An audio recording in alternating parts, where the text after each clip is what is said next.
Okay.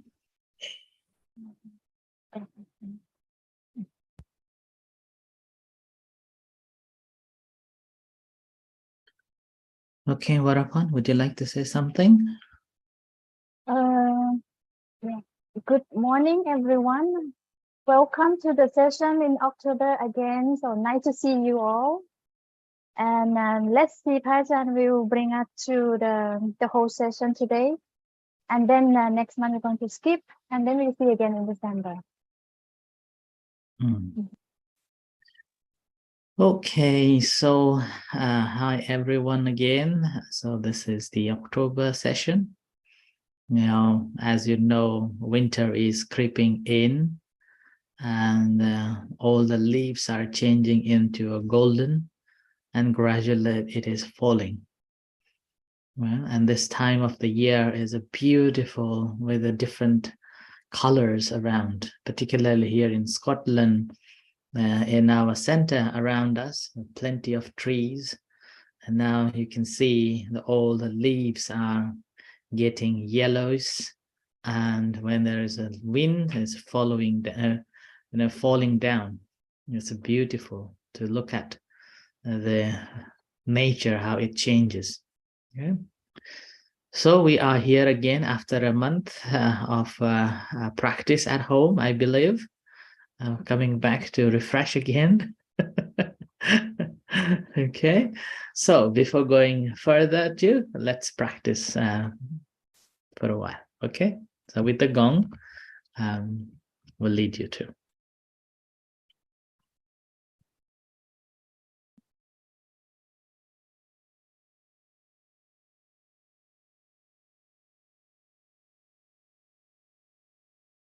So take a long breath and then relax the entire body. And gently close your eyes.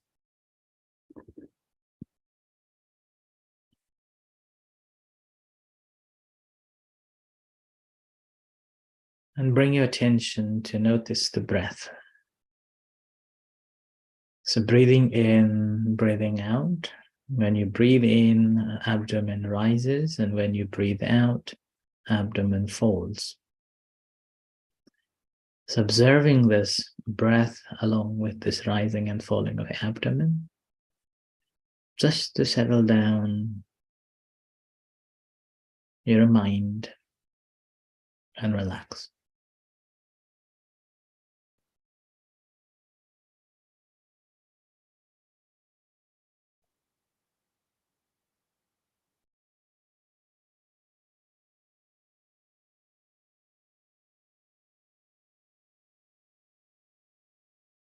And observing the breath when it starts and remains and ends. Suppose you are breathing in and watching your breath from the nose.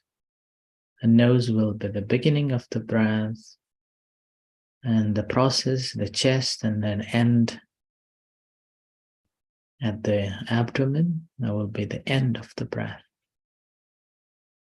And when breathe out, abdomen is the beginning of the fading, chest, the process, and then nose, the ending.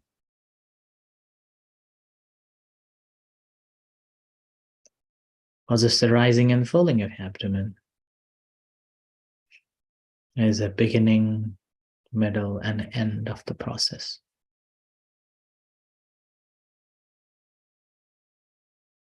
So let's try to notice that.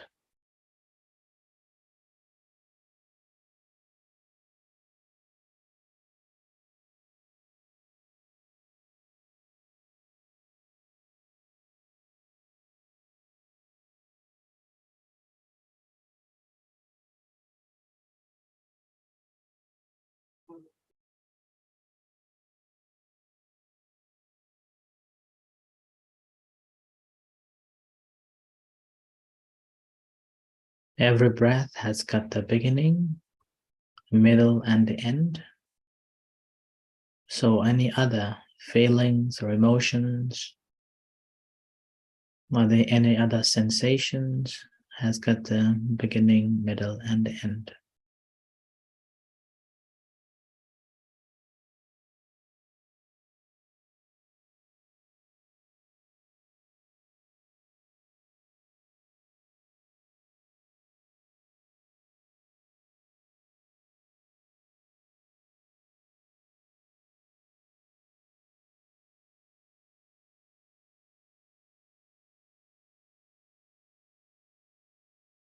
So when you're focusing on the rising and falling of the abdomen, there's a beginning and a middle and end.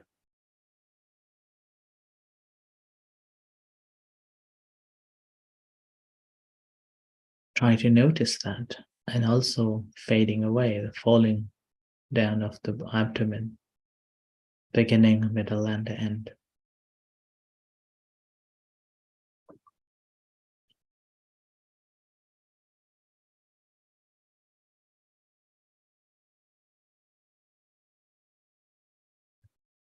You do not need to strain yourself to watch it, but simply observing the process as it has got the beginning, middle, and the end.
And gently shifting your attention not just on the bodily sensation that's rising and falling, or incoming breath and outgoing breath,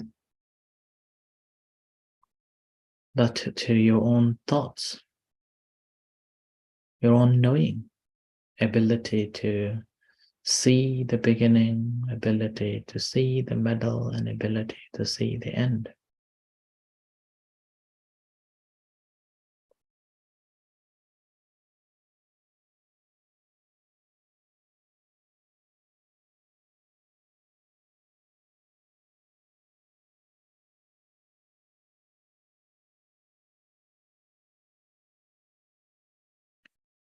And the moment of arising is so flickering, so short,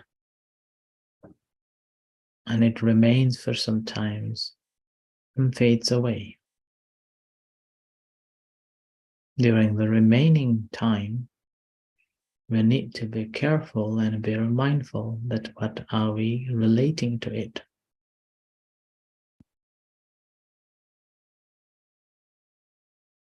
Our engagement with it.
Okay, you can open your eyes.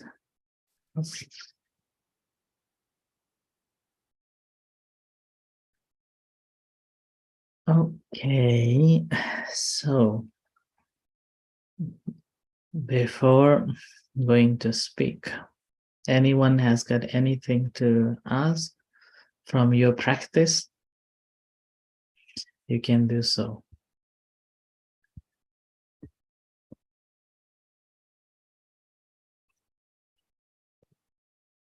It sounds no. Okay.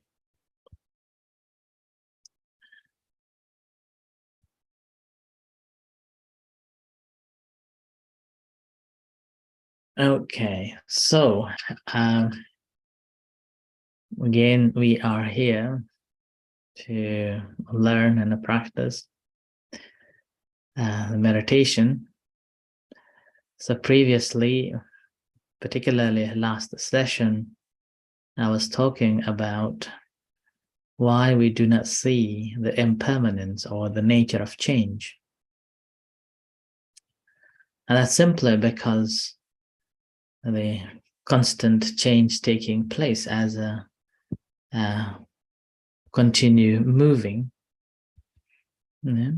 It's like a constantly arising and constantly changing. And with that, we are unable to see that. And we change as a result of that. Again, we cannot see that how it is causing a suffering. So today, I think that I will be extending a little bit of further instructions or understanding on that as the simile that I have given, that now it is autumn time, and the leaves that we see are beautiful. Now it is getting yellowish and eventually get golden, and it will just fall down, fallen. So that's the nature of the leaves. In the springtime, it just sprung, and it will remain for some times. And now the autumn time, it will just vanishes. So this is the teachings of the Buddha, that in order to see the reality of it, and we have to see the beginning and middle and the end of the everything.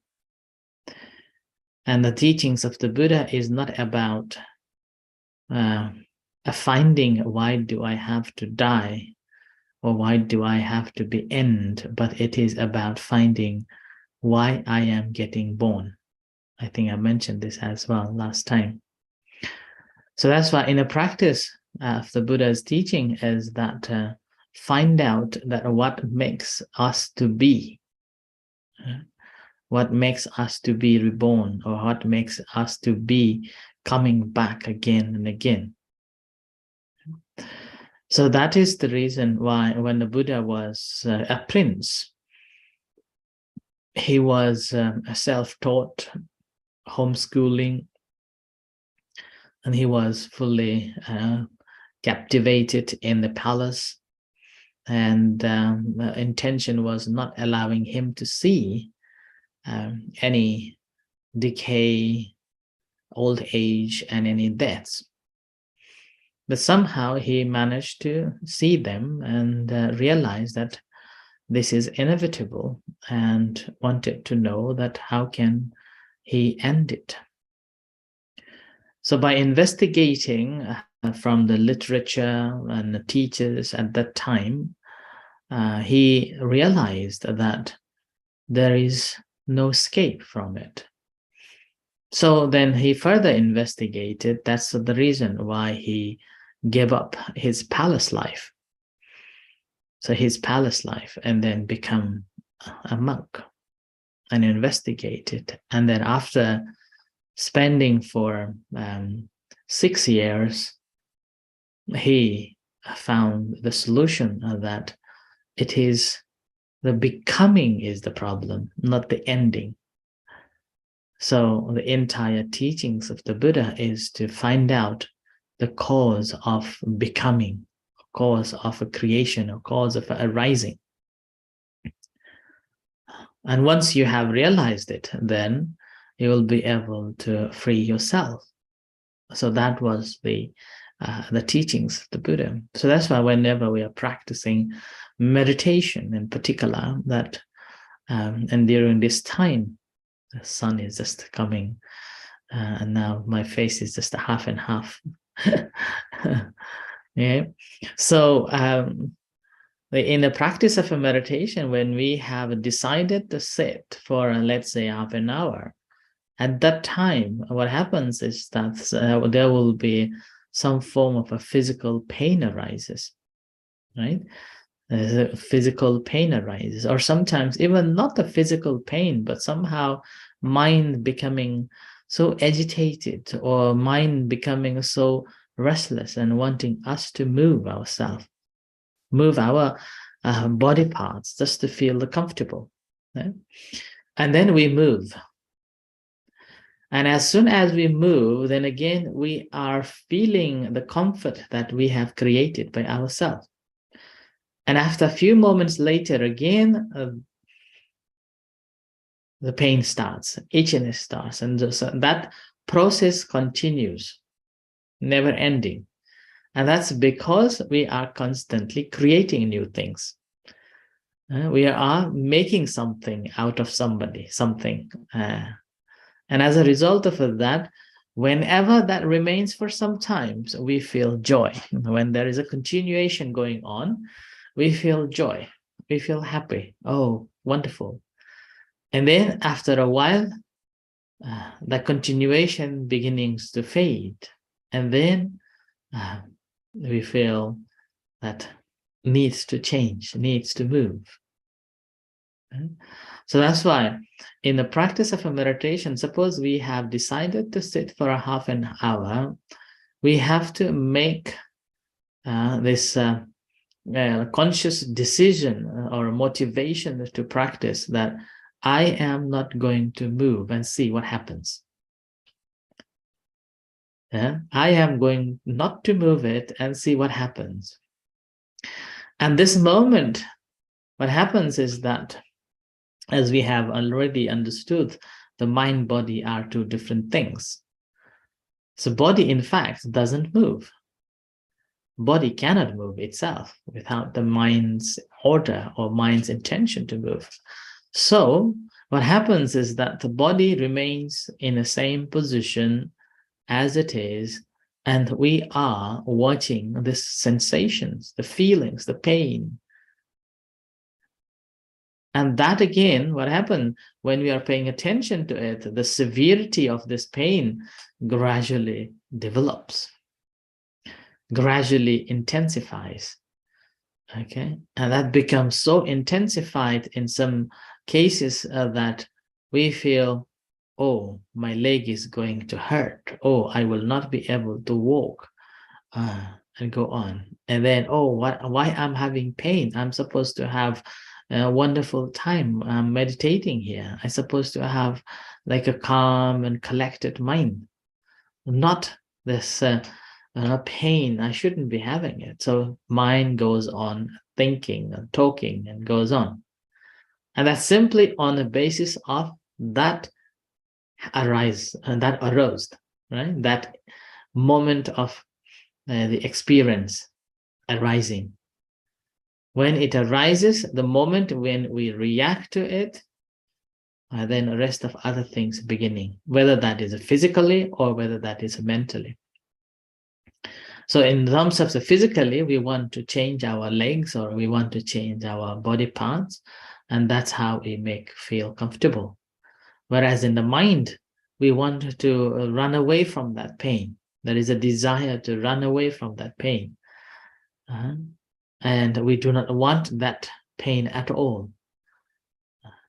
So that's why whenever something happens, immediately we react to it. We react to it. But the practice of a meditation is to notice that when it arises, what else happened. Right? Not like how it arises and immediately intervening and changing it immediately, but we watch it, that what happens. So when pain arises at that time, rather than changing it immediately, what we do is to watch that what happens next. It's a beautiful drama will occur there. And then eventually, as we are watching it, it just fades away, whether we like it or not. Right? We like it or not, it just fades away. And that's a common characteristics of the any phenomena that arises. So that's why the three words come in the practice that we have to be mindful of. The one is called arising, it's called upada, and then the second one is the continuation, the titi, and the third one is a bhanga, the fading away or vanishing. So whatever arises, it has got the continuation and vanishing. And that's why during the instruction meditation, I was referring to be able to notice that when breathe in, the beginning, middle, and the end, or rising and falling, beginning, middle, and the end. So ability to be mindful of that. It doesn't matter how short it is, but there is always this moment of arising, remaining, and fading away. Right? So the moment when we able to recognize that, then it will be the moment of ability to see that these are always changing, even in a micro level. And not only seeing outside that, but also seeing our mind itself, that when we are observing these entities or these phenomena that is changing now and then, in the process of arising, vanishing, then we will be able to see that our knowing itself also always changing, constantly changing. So that's why when we are observing any phenomena, what we are doing is to observe it without moving it. But that, having said that, doesn't mean that you cannot change your posture. If you have a really pain, then again, mindfully noticing that I am having this severe pain, and now I intend to change it, and now I am changing it. So, and then mindfully you are changing. You're changing your posture just to feel comfortable. Right? And then after you have changed it, you are not thinking of that at all. You are simply seeing now new phenomena. So this again, we will be able to see only when, if you've been practicing from, let's say, at least of the 3 sessions of the past that I was talking about, the ability to differentiate between mind, body are 2 different things. Mind is one thing, the body is a second. Right? And then a second is that this body that we think is a compound, which is a solid and impermanent, the permanent thing, is in fact is combination of so many other things that made of, and as a result it is in a flux of a change. But because of the continuity, we are not able to see it, the process that going continuously going, and we cannot see that. The same with the mind, that mind also, again, combination of so many other factors, and as a result of that, it is also subject to change. Right? So this we need to observe it. I'm just thinking that my robe is with the sunlight, not with my face, maybe disturbing you. Is that okay or not? No? Okay. Just okay. Let me change the background. Maybe it can help. No. even not good. Okay, maybe this one better. Okay.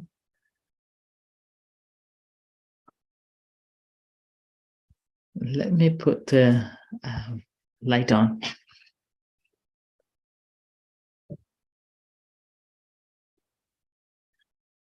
Okay. Oh, still not good. Okay, right. So yes, so we need to develop this knowledge, ability to separate this mind-body are two different objects. When we can recognize that this mind-body are two different parts or different objects, then ability to see that each item that arises, then ability to recognize it properly. Okay? So that's why the practice of meditation is so important, that continuously practicing helps us to recognize these the process of create, and then not ability to not able to recognize that so-called ignorance again is the reason why again we creating new things. So when we see something and we do not see it as it arises and remains and fades away, but the moment when we see it, we just simply grasp that. And then after grasping, we simply multiply, or we engage and we judge and we comment on that from the past experiences. And because of this past experiences, the so-called perceptions about that particular object, then we go on into the holding and clinging and attachment developing. And as a result of that, we are inviting suffering to our own self. So that's why suffering and happiness is not that somebody give it to us, but that we are creating for ourselves. And that again, based on simple little tasks, little experiences, little things that we come across. Sometimes we may hear little thing, only few things we hear, and then we engage with that. And engaging with that, what happens that we will hold on to it, and then we have attachment to it, this grasping to this is me, this is mine, this is what I need, and with that, difficult to understand it, changes our mood, changes our feeling, and that changing a mood and feelings eventually brings happiness or unhappiness. Like yesterday, somehow I was so busy from early morning until late night. Like yesterday we had, I was engaging early morning with some teachings, and then there was a lunch offering, and then after that there were family visiting and talking to the family, and then children came to study, and after children's class, and I then again asked parents to help me setting up a hall, and then after a hall set it up, the children left, and then had an evening chanting and meditation, and then reading a scripture at that time online. And then after that, it was so packed, full program yesterday. But eventually in the night, before I go bed, I remember from 9 o'clock, I was smiling inside myself with a full content and happiness. Full content and happiness. I was simply smiling to myself. And whereas day before yesterday, I guess on Friday also similar happened, but different activities. But I felt so tired and so upset, kind of not upset, but kind of so drowned, fatigue were there. So that's a different thing, and this is simply because of the way we perceive things, the way we engage with the activities, and then how we perceive that and how we engage with that, and that defines our happiness and unhappiness. So in the practice of a meditation, that's what we are trying to understand, that things that comes to contact with us, we can see that these are simply coming and going, and all what we have to do is to relate to it and not attach to it, just enjoying those. And that enjoyment simply helps us to recognize that it is okay. Things that arises will not last long, and eventually that fades away. Okay? And that sometimes I also take a simile that it's not the problem with arising, and it's not the problem of fading away or the vanishing, but it's a matter of during the continuation time, what do we do? That matters. Because the arising is already done, because based on some conditions, it already has arisen. And because this object that arises, it's a nature that it eventually will fade away, whether we like it or not. It's a natural law. Things that has arose, it's subject to decay and then subject to vanish. So that's why these two questions are irrelevant to ask why it has come and why it is going. But this moment of this continuation or maintaining time, this is the moment that how we define ourselves to be happy or unhappy. Okay, and this unhappiness or happiness moment is the key, that how we do things, okay, how we engage things. And that's again, I relate to our own life. So we cannot question of our birth, because we are already born.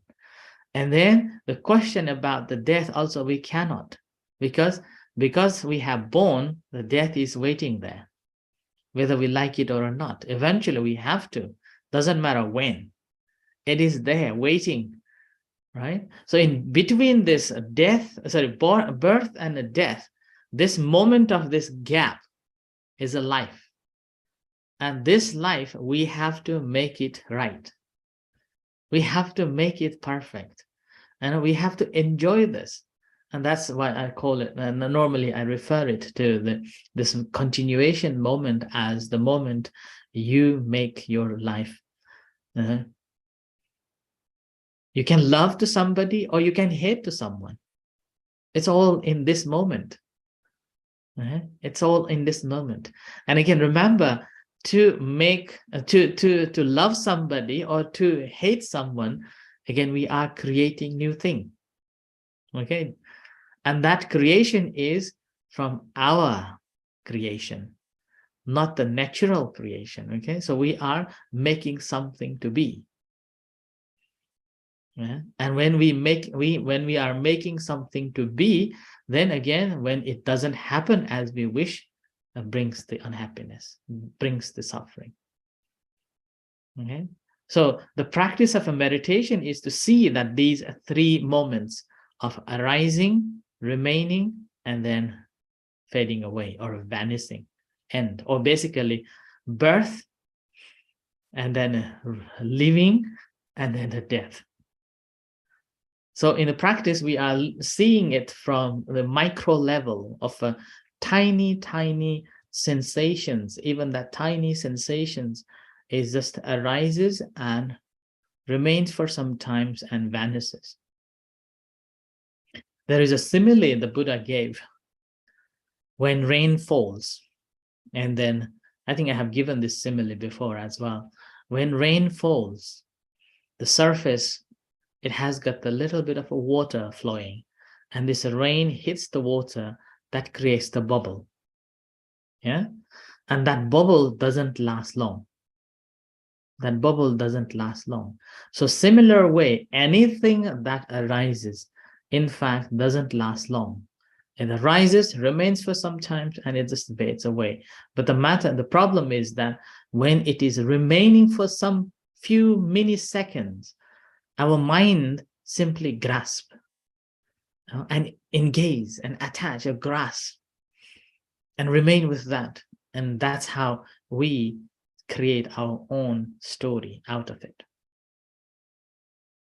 Whereas in the practice of a meditation, what we are doing is to see that these are the three processes going on in every single experiences that we are experiencing, whether that we see, whether that we hear, whether that we smell, whether that we test, whether that we come to cross with our contact with the body.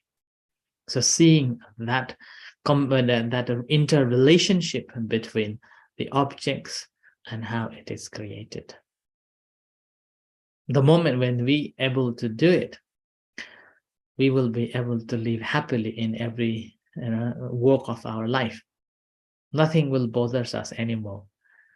We will be free from any burdens or anything that bother you. As we see everything as the process that, no, it has a reason, it doesn't last long, it remains for some time, it's okay, and then let it be. So mind becomes so objective, and we are not engaging with that one. Okay? And that's how we will be free from suffering, and also we are not taking it as a personally. We are not taking it subjectively, but looking at it through objectively. And as a result, that won't hurt us. And then we are not also taking it to be a burden. It's like having a house. We think that we own the house. Who do you think? House own us or we own the house? We think we own the house. But in fact, house is also owning us. We have a responsibility to look after. We have that's why we always lock the door. Yeah. So we have to look after this house. Yeah. So house is owning us. But in fact, we think that we own the house. So that's why we buy so many furnitures, and then we service every year, and we paint it and we clean it. So actually, house is owning us. We cannot go far away for many weeks. We always think of this house. Okay, so that's a kind of this sense of a belongings will come. But the practice of a meditation will be simply seeing this house as like a cave that I am staying. I have responsibility to look after as long as I am. It's like a guest house that we go and stay. So our life is like a guest house. This body is like a guest house that we are remaining for some times. We came to live in this guest house, whatever years that you have been living, but eventually this body will discard us. Okay, now your time is up, now contract is done, now it's time to go. So before the contract ends, we need to just to look after ourselves and get ready for the next journey ahead. Okay, so practice of a meditation is to see that the interrelationship of this arising, remaining, and fading away. It's called upada, titi, and panga, and that we can see from the little things when we are sitting meditation, when we are experiencing feelings, when we are thinking about something, and in each patterns, each objects that we are observing, it has a beginning, middle, and end. So watching that. The moment when we can watch it, observe it, understand it, we can live happily without any troubles. Okay?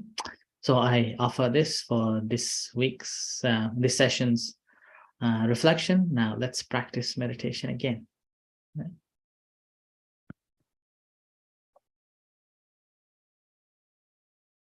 with the gong. Let's practice.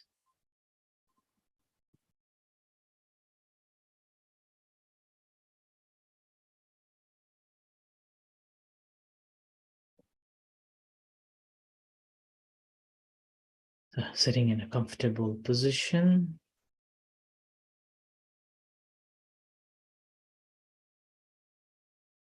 Gently close your eyes.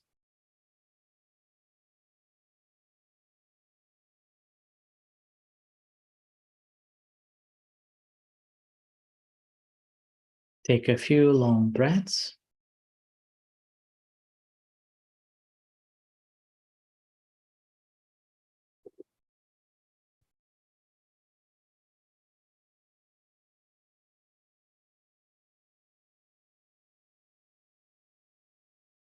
And relax.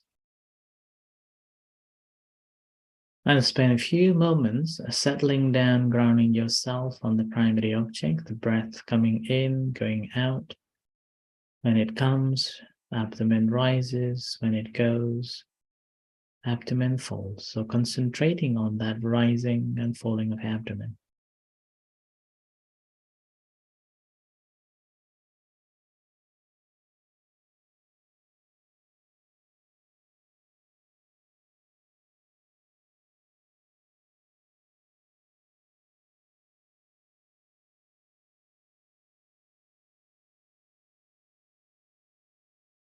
When it arises, making a mental note of a rising. When it falls, making a note of a falling, along with the breath.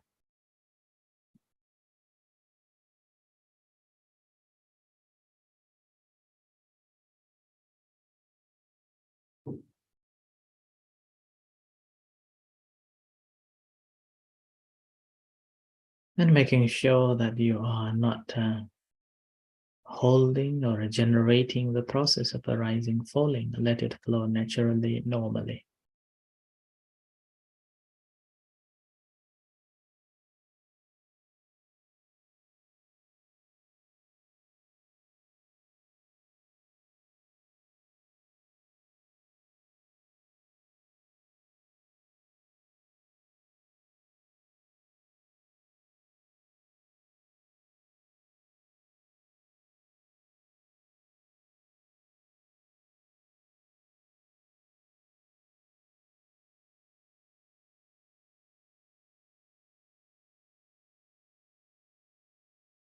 So when you're observing this natural flow of a rising and falling of abdomen, try to notice it's a beginning, middle, and end.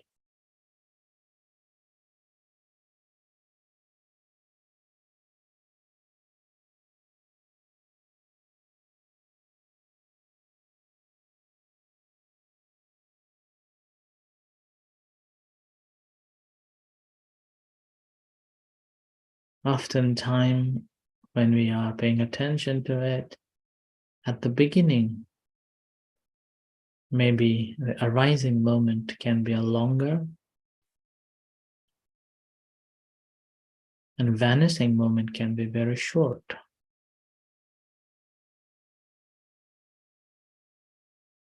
Meanwhile, sometimes a rising moment can be a short moment of arising, but the vanishing can be a long effect.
And this time, if there is any sensations or pain arises, try not to move, but try to observe it when it arises.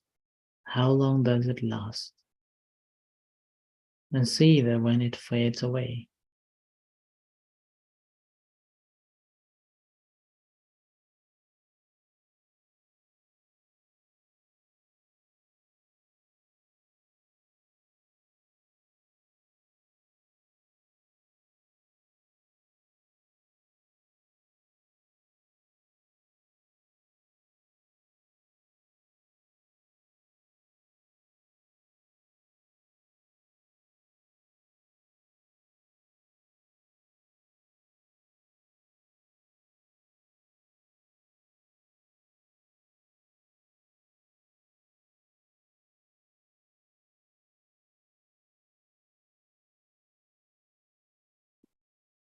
And if that pain becomes really hard to bear, see that intention, beginning with that intention to move.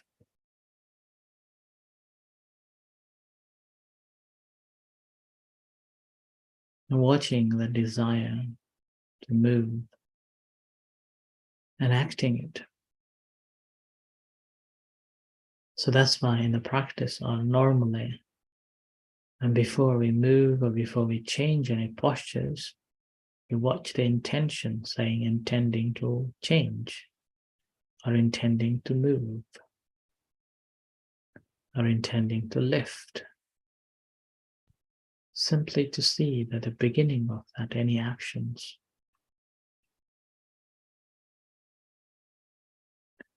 So initially we are repeating the theory by saying intending to change or move or so on. But once we are doing it repeatedly, gradually, we see it in its true nature.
Okay, you can open your eyes, and if you have any thing to share, what's happening when you're meditating? Right? When you're practicing, what happened? And, unmute yourself and speak, or any question if you have. Jonas? I remember 2 sessions ago when I was also part, I was telling my story when I was getting numb, and then I did change. So like you say, now I try not to change at all, and it works. Like now I'm allowed to change after, I don't know, how was it, like 15 minutes maybe now that we sit. Yeah. And it's the same sensation, and it's nice to realize how much longer you can go on with things. And like you said, about that everything has a beginning, a middle, and an end. It's now in this example for me, it's like, it's about trust. It's about trust, knowing that your leg will not die off after 15 minutes, and then you extend that time, and that trust, you have it or you don't have it. Mm-hmm. But yeah, that's what I understand now, that you have to be okay with any consequence of it, of what is now, Mm-hmm. to be able to get through it. And then I started to see all different kinds of, you can distract yourself of the pain, or you can focus on the pain, or you can find any kind of thing that can help you with the pain, or whatever it is. If it's an emotion, it's an emotion, but it's nice to know that it will pass. Yeah, that was my experience now. Very good. Yes. So now you paying attention to it, gradually you have beginning to understood how these pains arise, and also quite interesting to know that you have understood how you can, whether you can change or you can engage. That's really good. And the main thing is, as you said, the trust, and also it is going to change. Going to change gives you a comfort that no need to worry. And that's important part. Yeah, that's very important in the practice of meditation, particularly mindfulness meditation, and that allows you to gain a mental strength, mental courage, not to be frightened with any feelings, any sufferings, but the ability to recognize it, that, oh, this is one feeling now this is coming to me, and now if I engage, if I want to change, if you want to make it better, this happens from my own intention to do it. But if you're doing nothing, just watching objectively, then again, we're happy. Yeah, so good.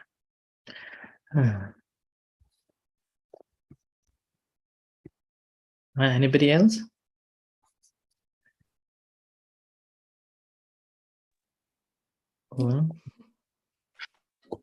I will just, oh, sorry. No, go ahead. No, I just had a last thing. If it's like, you can, when you have the different emotions, and you understand one thought or emotion, and let's say pain and pleasure, I mean, they're close. So you can even train yourself, or to like the pain, and it becomes pleasure. So, and that's something that you have to practice.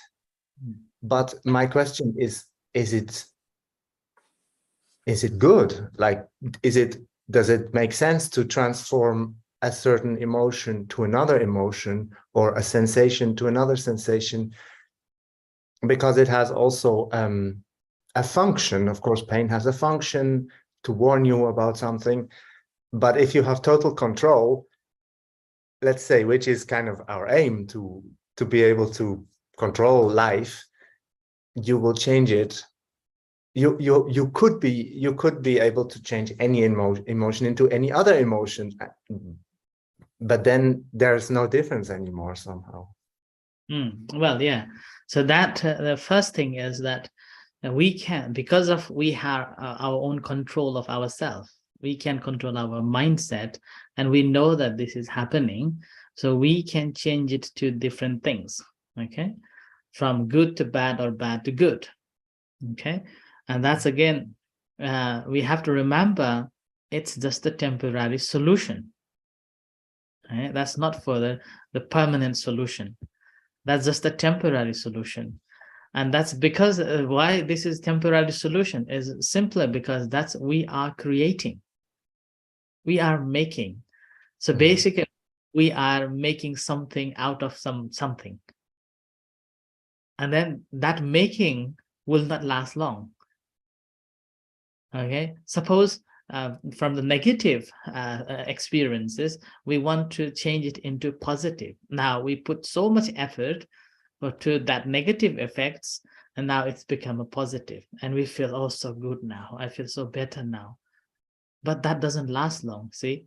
And then when it begins beginnings to change, then again there is a desire, oh, I want to make it like same it was before. So there is another temptation to change it again. So there's always you want. There's a desire constantly. This desire is driving you to get it what you want, and that will never fulfill. So that's why initial stage we may be doing that, but we should not be doing it all the time. Whereas the practice of inside meditation, that's called realizing the reality, and the true nature is that you realize that this is happening, but you are not changing it. You're observing it objectively. Oh, this is happening now. And this observation changes your perceptions about that object. And that, again, changing your moods and your feelings, that may not be bringing you happiness immediately, but it is gradually giving you a self-control, and not that as the object of making me happy or unhappy, but you are observing it. By observing that as it is in a natural formation, and eventually we realize, oh, that cannot affect me, as long as I am not getting it into it. So with that, we will have a long-lasting happiness, long-lasting comfort. Yeah? So that's why in inside meditation, what we are doing it, observing it objectively without engaging with it. And the ability to see that that is impermanent, so my perception, so my experience also too. And that gives a everlasting happiness. And that's, again, that happiness is not bound with that object, not related to that object, but I am simply observing this as the natural truth. Nothing to do with me. Now, that's how I am getting happiness. That is called Niramisa Sukha. In Satipatthana, in the Satipatthana, 4 foundations of mindfulness, there are the contemplation called the feeling contemplation. In that feeling contemplation, there's a further explanation, say Amisa and Niramisa. Amisa means we are gaining happiness because of having this. We are getting unhappiness because of having this. And we are having happiness because of not having that. Let's say not experiencing bad emotions or any negative experiences. So I am happy. And like that. So same in the practice of this practice is that we are not depending on that object to be happy or unhappy, but we are seeing that completely in a true nature. So that's how we are separate from that object and gaining the lasting happiness. Okay, so that's why the first thing is recognition of that feeling. Second, because we are control of our own mind, we can manipulate that object or that experience into positive or negative. And the third thing is, without relating to it, but we see that as the a natural phenomena that arises and vanishes away, and we are separate from it.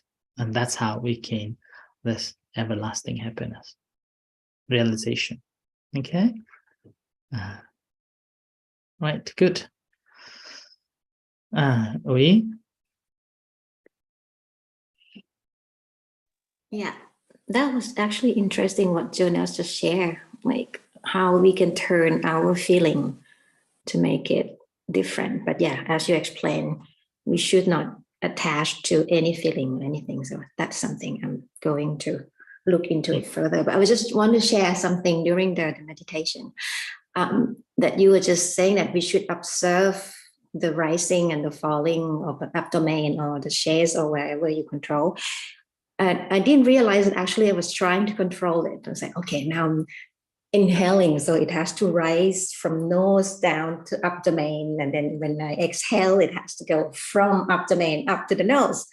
And while I was doing it, I didn't realize I actually tried to control it.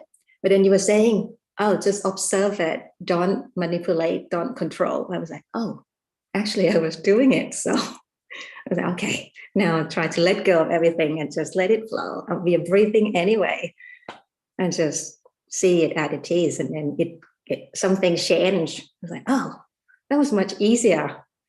And just like, let it flow. So yeah, that was something that was just, I didn't even realize I control it. So that it's just how my mind works, I guess. But yeah, so I see that that's how we should do. And these past few weeks, I have a lot of things ongoing, so I can't sleep. I went to acupuncture. I changed things now. I went to acupuncture. Okay. Try different things. And she was saying that it's actually something that comes from your mind, that the pain was something that was the reaction of how your mind or how your body has some negative impact. That's why you feel the pain, mean that you have to change something in your thinking, in your way of living. And yeah, so I'm thinking all that ongoing. So with this today, when you say that there's something between birth and death, we have the life. So the continuous of what we're doing is how we react to it, how we perceive it. I think it's the perception that we bring into the situation that make things how it is. So I just have to try to work it out and let it go, let it be. It will pass. Have to keep thinking that. So yeah, that's my sharing. Very good. So it's normally this is a human instinct that we want to fix, and that's the reason why we, in order to see something or in order to gain something, we have to do it. And as a result of that, we're doing it. But when we are not meditating, we are not controlling our breath. It's going, it has a beginning, it has a middle, and it has an end. It's constantly happening. So we don't have to bother at all. We don't have to put any effort at all. It's happening. The moment when we meditate, and again, suddenly it's become a burden. We want to do it. In order to see it, we want to do it. We want to fix it. Same with the problems that we face in our life. We are facing problems every single day. And those problems, we just get by, without worrying. Okay, do it and gone and done is gone. But whenever something that becomes triggered and we take it as, oh, this is a massive problem, now you want to fix it. And that's how you engage and feel that you have to make it. You have to control it. And that's how that problem becomes more intensified. So that's why suffering is inevitable, but pain is your choice. So this is your choice. You're making to be or not to be. And in this case, that's why when we go to relax ourselves, let's say when we go to holiday and sitting by the beach, what we do, we simply observe this ocean, not thinking of, wow, I would like to be here all the time. You just observe and enjoy. So you let go this ocean as it is and let it flow as it is. And that's how you feel entertaining with it. And you feel relaxed and you feel happy. Same with the problem, same with anything that we face, and same with the breath coming in and going out. When we let it be and we just observe it sitting, like the simile I normally refer, sitting at the bank of the river, watching the river flow. So beautiful, so relaxing. Same with the breath, right? Well, when we are watching it, it's relaxing. But remember, breathing, that's why the practice of a breathing meditation, you can work with it and you can enjoy with it too. When you are working with it, basically, you can force it to long, short, or like we was doing, following the breath. So that's, you are working with it. But when you are enjoying and you're learning, then basically you are let this breath as it is, but you are looking at it as an observer, observing how this breath coming in, going out. And that same simile, we can use it to every other feelings, every other emotions, every other problems. Watching it, okay, how this has happened. And with that, we will be able to see that clearly. Because we are become an observer, you see. And we see that. Normally what happens is that the simile in English proverb saying, having a bath with the dirty water. So you are in the having a bath with the dirty water, thinking that I will be clean. But you are not, because you're still with the dirty water. So you have to come out and observe, oh, this water is dirty. And then you are already in the process of cleaning it. So in the process of freeing yourself from the problem. Okay, so that's why the practice of a meditation is not to do something, but to know something. And not to fix it, but knowing it, and then gradually you see all the nuts and the dots and how to keep this going in. Okay, well done, very good.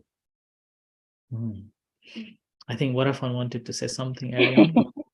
Yeah, Yeah. really quickly. So I just want to share that I'm very enjoy to see it changing in my body in this time. So that's why it's at the moment I hear the sound around me a lot, from the kitchen, from the another room, from my daughter, and from everywhere. But anyway, I try to follow what your instruction that you give us is the falling, rising, falling. In the beginning, it's difficult, and I can see the mind is pulling. That they go back, they go out to hear the sound, and then they come back. Every time that I realize that if I hear something, it's come back to the falling and rising. At the one moment, I don't know when and how long, but I see my body is moving, changing the position. And that is like I see it far, I look at them, look at my body, I don't know how to use it. I look at it, the position is changing slowly, and I see the feeling, which is starting from cold to warm slowly. So I see the blood is changing in the body. And that's why that moment I watch it, that you use the observer, and then I feel enjoyed it to see all the change. And I see it's gone, it's fading away. And then once I realize it's finished, it's go back to my falling, rising in abdomen slowly again. And it's changing all the time that I see all the circle is coming, stay and go away. And And like you just say, it's about we will grab it or not because I hear the sound is close to me and far from me, but it's just I don't want to watch it. I don't want to pay attention to it. It's not forced, but it's just something want to watch only that. I don't know how to explain.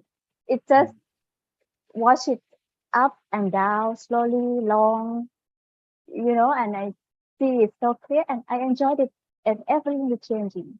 I just watch it. Mm. Mm. Mhm. Okay, that's very good. Yeah. So that normally happens when your mindfulness is so sharp and not holding on to any particular object as like I must be on that object. But your mind is so alert and awake, whatever objects comes to hit in your senses at that moment, you recognize it, and then it arises and gone. That's normally, I call it the aha moment. Aha moment. That means when you hear the sound and comes to hit our ear, and we realize that, now this basically, I recognize it, but you're not hanging on to it. And with that, it just drops. And then it moves on to other objects. And as a result of that end of the meditation, what happens is that, did I hear that? Like that moment arises. Did I hear that? Or did it happen? Kind of like unsure moment. And then in order to confirm that, we have to ask somebody that, did it happen? Right? And then when they say, yes, it did, then we say, oh, I recognize, but I didn't know what it is. Right? And that's the simpler, because your mind is simply there attending it. You know that's happened, but that's not important, so simply let it go. And you didn't have any trace of that moment in your mind. And so that happens because of the sharpness of this mindfulness. And another thing is that when we are observing this rising and falling of abdomen or the breath, and eventually what we see that this beginning, middle, and end, and within that, the circle, how it becomes the circle, the entire circle beginning. Like, so the rising, staying, and vanishing, and immediately when it vanish, so suppose this is coming to the closer, when it's coming to the end, before that ending, there's some form of a fading arises, so new starts beginning. And so that's why when you are observing the rising and falling of abdomen, rising is the beginning. Initially, rising is the beginning, and there is a short moment of a rise and fade. And after this faded, the falling, when the falling, that fading moment is become the falling, the beginning of the falling. See, there's so small twist there. And we will be able to recognize that how quick that's happening. And this such a fast incident that's taking place becomes very slow as our awareness becomes sharper. And we see that how this transforms into such a subtle level, just changing, twisting at that moment. And we see that, now it is beginning of the falling start. Beginning of the falling has started. And then, slowly that fades. And this fading away again, the maintaining and fading, this moment is, in fact, it's in a millisecond. But as our awareness developed, we see there's 3 moments, right? And within that 3 moments, each moments become longer and longer. And that's simply because the mind becomes so sharper and sharper. It's like you'll be able to see when the footballer scoring a ball without displaying in a slow motion, you see it exactly. It's getting into net like that. So mind becomes that fast to observe this little moment of a change happens. And that's how we become instantly aware of these, that, okay, this is going to change. It has this beginning, it's going to change. right? Like that. Right, okay, very well, very good. Sanya, do you have anything to say? Otherwise, we do the loving kindness meditation. Okay? Okay, right. Let's do the practice of loving kindness meditation to finish off, okay? So, with the gong, let's practice.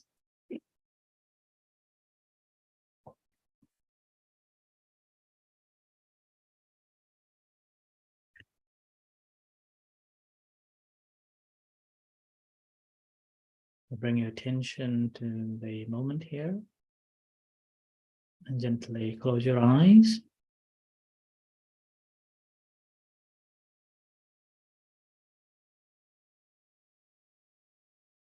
And settle down yourself, grounding yourself on the primary object. The breath coming in, going out, rising, falling.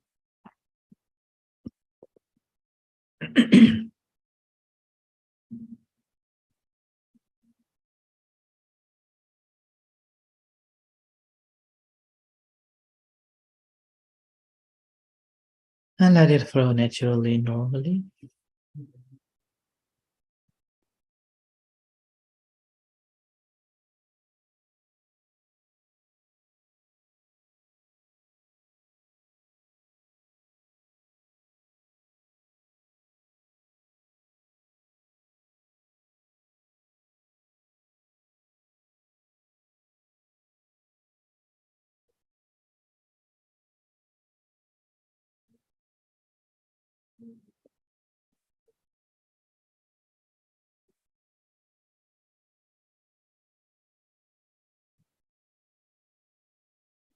And observing the beginning, middle, and the end of this process of each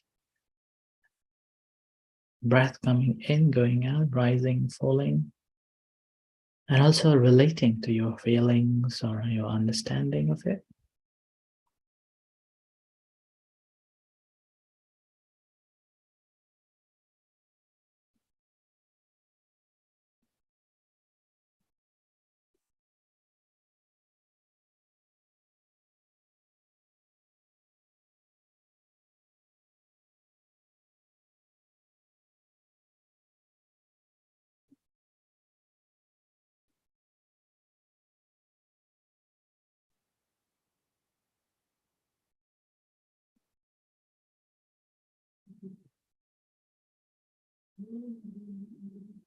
Now we're going to practice the loving kindness meditation. So bring your attention to the body.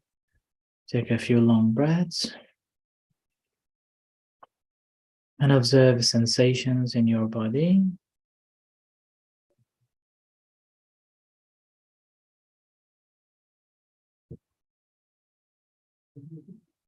And bring your attention to your hands. Observing hands.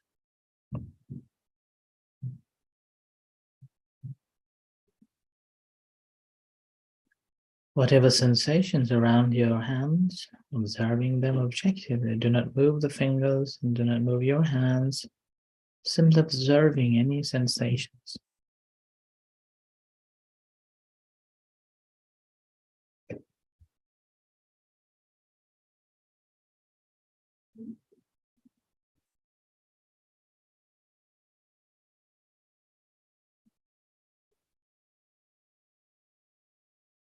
And bring that attention to your heart, feeling the beating heart.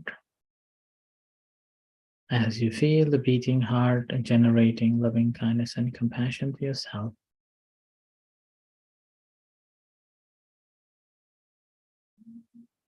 May I be well. May I be happy. May I be at peace.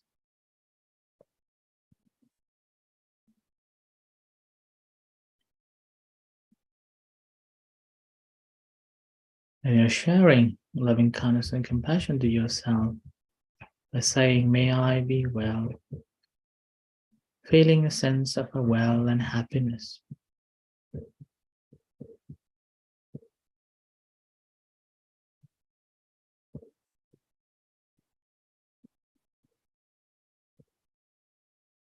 May I be free from suffering, feeling freedom from all kind of suffering, freeing yourself from hatred and hurtfulness, ill will and animosities.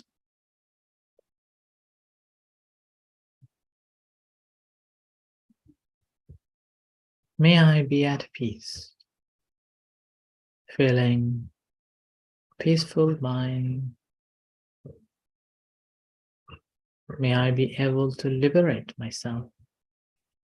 May I be liberated from mentally and physical illnesses, problems. May I be able to maintain my happiness.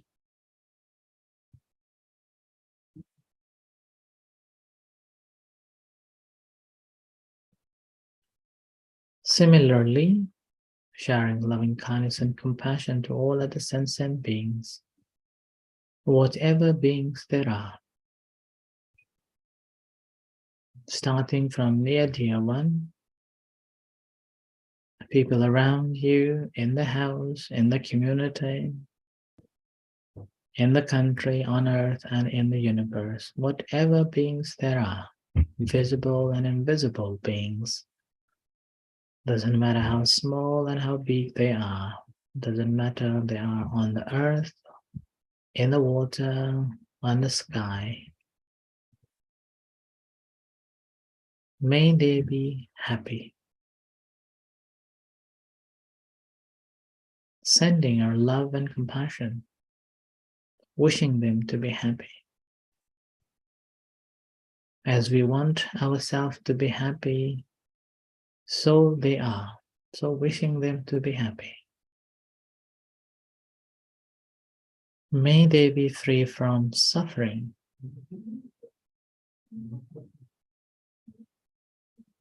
Or whatever sufferings may they be experiencing, may they be free from it. May they be free from hatred, ill will, animosities, hurtfulness.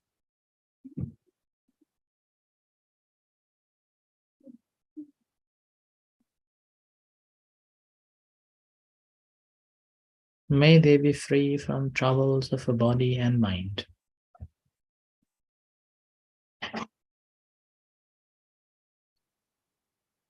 May they be liberated.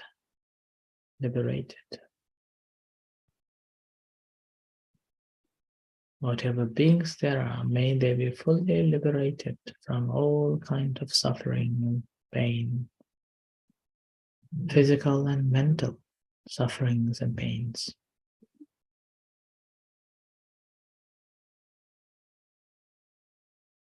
May they be able to maintain their happiness.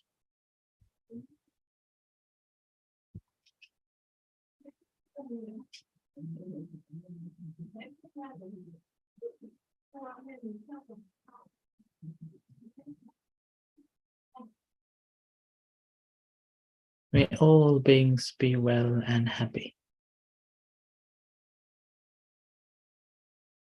Now bring your attention back to your hands,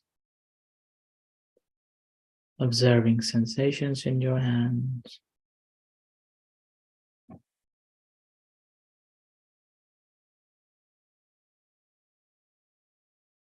And to your body.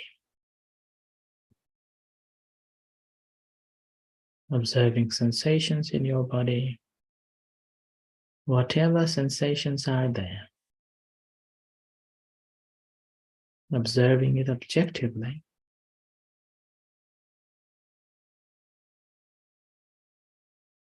And bringing that attention to your eyes,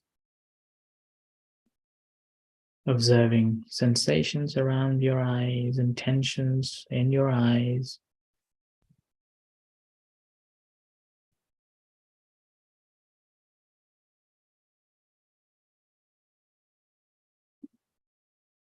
And watching your intention to open your eyes, or intending to open your eyes,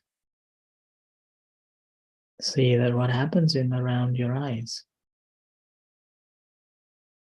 And as you hear a gong, slowly opening your eyes and come out from meditation.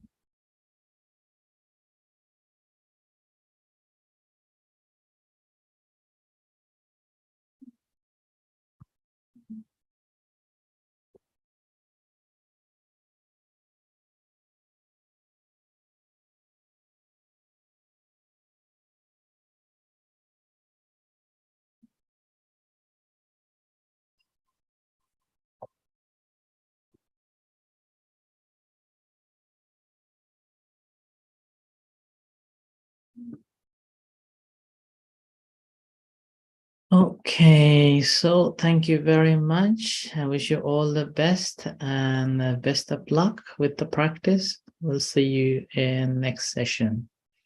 So, wish you all the best. Have a good weekend.